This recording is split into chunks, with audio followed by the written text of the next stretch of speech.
Assalamualaikum warahmatullahi wabarakatuh. Alhamdulillah. Wassalatu wassalamu ala rasulillah Sayyiduna Muhammad ibni Abdillah wa ala alihi wasahbihi wa mawalah amma ba'd. Yang kami takdim dan kami muliakan guru mursyid kami dan juga para guru pembimbing kami yang kami cintai, yang saya cintai, para saudara, sedulur, kawan,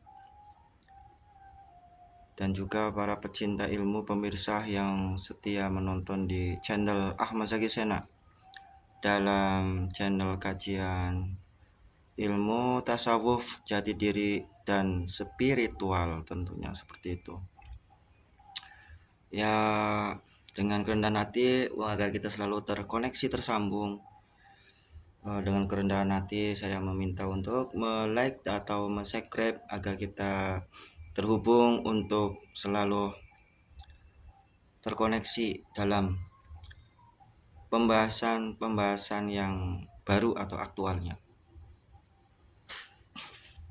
Pada pembahasan malam kali ini saya akan membahas tentang bagaimana cara menyikapi pertolongan pertama atau langkah-langkah pertama apabila kita terkena suatu penyakit atau indikasi anggota tubuh yang tidak bisa digerakkan atau dalam istilah lain stroke.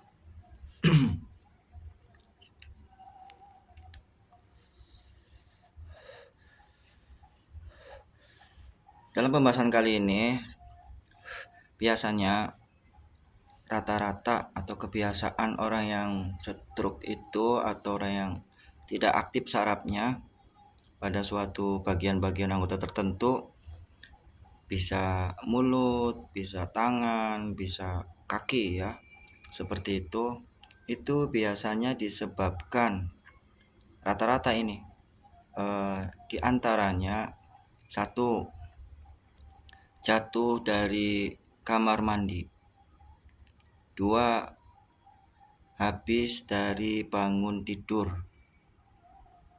yang ketiga terpeleset atau terjatuh yang padahal jatuhnya itu tidak parah tapi sampai bisa menimbulkan nonaktifkan saraf atau anggota tubuh kita tidak bisa digerakkan.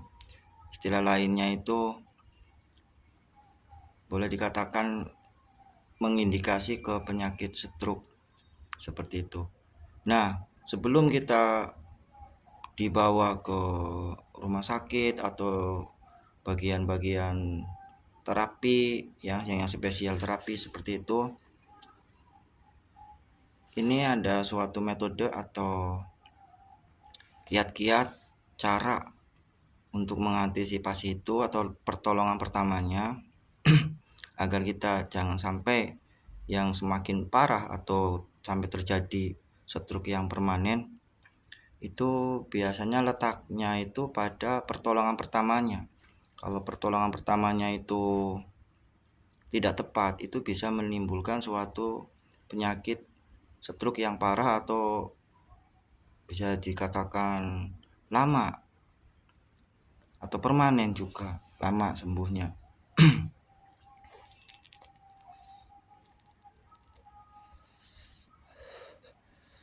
Yang pertama, cara menyikapinya, satu, kita jangan terlalu panik, jangan khawatir, memang ya pasti kita panik, pastinya kita panik ya, umumnya ya panik, cuma jangan terlalu berlebihan paniknya sehingga saraf yang kita miliki, saraf otak kita miliki itu kacau, ikut-ikutan kacau, tidak bisa menghandle, tidak bisa mengkoordinir, tidak bisa mengomandokan kekuatan energi full penuh untuk mengembalikan kembali. Jadi yang pertama, jangan panik. Selanjutnya atau langkah yang kedua atau selanjutnya, atur pernapasan dengan baik. Bagaimana cara pengatur pernapasannya itu? Ambil pernapasan dari hidung tahan, keluarkan melalui mulut sedikit demi sedikit. Ambil melalui hidung, tahan sebentar, keluarkan melalui mulut sedikit demi sedikit. Terus sebelum mengambil tahan dulu, ambil melalui hidung dalam jangka beberapa detik lah. Yang penting untuk memperoleh suatu ketenangan. Untuk memperoleh suatu ketenangan biar mengumpulkan energi masuk ke dalam saraf otak pengendali. Yang selanjutnya baca istighfar 7 kali dan sholawat 7 kali untuk menetralisir hawa yang negatif dinetralisir oleh istighfar dan sholawat 7 kalian. Nggak usah perlu tahan napas, nggak usah. Selanjutnya arahkan tangan itu ke atas kepala. Jadi kalau misalkan tangan, arahkan tangan di atas kepala. Atau kaki ya nggak usah di atas kepala, nggak usah. Kalau misalkan ini tangan, ya. Selanjutnya fokuskan kepada saraf kita. Fokuskan kepada saraf kita, ya. Saraf kita itu untuk menggerakkan tangan secara yakin dan pelan-pelan gerakan. Fokuskan pikiran kita untuk menggerakkan kalau misalkan tangan yang tidak bisa bergerak atau kaki yang tidak bisa bergerak, itu fokuskan ya. Setelah tangan di atas kepala, fokuskan, ditaruh di depan kembali, taruh depan. Fokuskan tangan pada pikiran kita untuk menggerakkan saraf yang ada di dalam tangan, fokuskan. Nah, apabila belum, maka dipancing dengan pijitan atau dikeplak-keplak atau dipijit ya, dipijit ininya, dipijit ujung-ujung jarinya yang bagian sini, atau kalau di kaki juga dipijit ujung-ujung jarinya, dipancing seperti itu. Kalau misalkan belum,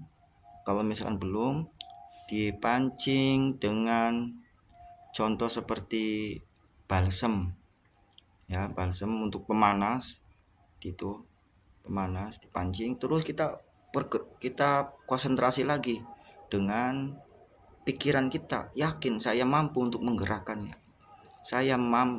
menggerakkannya dengan saraf yang di dalam otak kita untuk mentransferkan saraf-saraf yang ada di dalam tangan atau yang ada di dalam kaki, yang di aliran kaki, seperti itu. Nah, apabila masih, dibuat air media untuk menetralisir wilayah bagian organ yang belum bisa bergerak tersebut, apakah tangan, apakah kaki ya. Jadi media menggunakan air, terus dibacakan doa Bismillahirrahmanirrahim, Bismillahirrahmanirrahim, masmihi syai'un fil ardi wala fis sama'i wa huwas sami'ul alim. Saya ulangi lagi. Bismillahirrahmanirrahim, Bismillahilladzi la yadurru ma'asmihi syai'un fil ardi wala fis sama'i wa huwas sami'ul alim. Selanjutnya baca istighfar 3 kali, sholawat 3 kali, ditiupkan ke air ya. Misalkan ini air ditiupkan. Dengan berkeyakinan dengan bacaan sholawat tadi, air ini menyimpan barokah dari sholawat itu, agar air ini dijadikan obat untuk penyakit yang saya alami. Dijadikan obat untuk penyakit yang dialaminya, keberkahan daripada sholawat, keagungan Kangjeng Nabi Muhammad SAW. Lalu ditiupkan dan diolesin ke bagian yang tidak bisa digerakkan tersebut, diolesin rata. Fokuskan lagi dengan pikiran kita untuk digerakkan kembali insya Allah dengan seperti itu akan tergerak kembali. Sebelum kita ke arah ke rumah sakit atau spesialisasi terapi seperti itu, semoga bisa digerakkan kembali. Nah, satu langkah lagi kalau misalkan belum, bersedekah. Bersedekah pada saat itu dengan sekemampuan kita. Dengan sekemampuan kita, kalau misalkan kitanya lagi banyak duit ya sedekahnya mungkin ya lumayan. Yang penting ikhlas. Kalau kitanya lagi tidak mampu, ya kita keluarkan sedekah sesuai dengan kemampuan. Yang penting ikhlas. Yang penting ikhlas dan diberikan kepada tetangga yang notabene-nya masih kurang lah, masih ibaratnya itu membutuhkan. Dikasih dengan niat kita, ya Allah, ampuni dosa saya. Ya Allah, lepaskanlah penyakit dalam diri saya. Lepaskanlah penyakit dalam diri saya.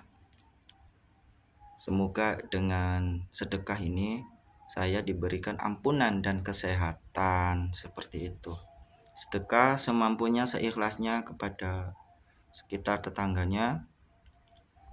Insya Allah dengan rahmat Allah, dengan kehendak biiznillah, penyakit yang dialami seperti tadi disembuhkan oleh Allah Subhanahu wa Ta'ala. Hanya Allah lah yang bisa menyembuhkan segala macam penyakit. Kita hanya sekedar berikhtiar, berusaha, dan bertawakal, berdoa. Semoga penyakit kita disembuhkan, dan ini metode seperti ini, kiat-kiat seperti ini semoga bisa bermanfaat. Kurang lebihnya mohon maaf apabila terjadi perbedaan suatu metode. Mohon maaf. Wassalamualaikum warahmatullahi wabarakatuh. Salam silaturahmi, salam khasanah ilmu spiritual.